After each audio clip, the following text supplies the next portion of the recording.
Хүн төрөлхтөн бол ер нь бол ковид 2019-оос хойш үндсэндээ нэг 2 жил гэртээ байх хугацаанд бол ер нь алсын зайнаас ажиллана гэдэг имийг л ойлгодог боллоо. За тэгээд тэрнээс чойш ер нь компьютерийн хөгжил гэдэг юм бол асар хурдтай явж байна да. Тэр дундаа AI буюу одоо хиймэл оюун ухааны хөгжил гэдэг юм бол сүүлийн нэг 2 жилээс гол бол ер нь тесрэлттэй явж байна.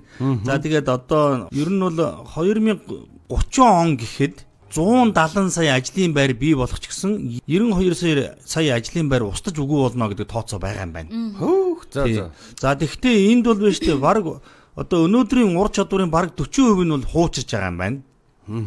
За харин бидний 59% нь бол дахиад шинэ ур чадвар эзэмших шаардлагатай гэж одоо үзэж байгаа юм байна л да. Ингээд бидний хувьд бол ер нь 5 хүн тутмын нэг нь бол ажлын байраа алдаж магадгүй гэдэг ийм дүн шинжилгээ гарч байгаа юм байна. Яс хэцүү юм. Хэцүү байгаа. Ямар хэцүү юм бол үйлдэл ярих юм байна шүү дээ. Гэтэ одоо энэ 170 саяас одоо 92 сая энэ одоо алга болох магадaltaй гэхлээр бас Амар уу? Амар. Тэгэхээр чинь баг 92 сая нь хэр чинь 5 хүн тутмын баг 2 нь юм шүү. Тийм, тэгин штэ. Тэгэхээр ч одоо хэцүү үсттэй.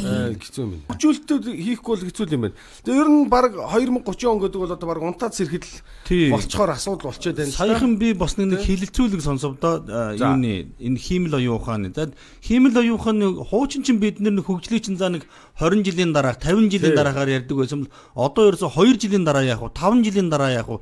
За 10 жилийн дараа гэдэг бол барыг нэлийн холын зай болж харагдаад байна. Тэгэхээр тийм хурдан хөгжиж байна гэсэн үг байхгүй юу?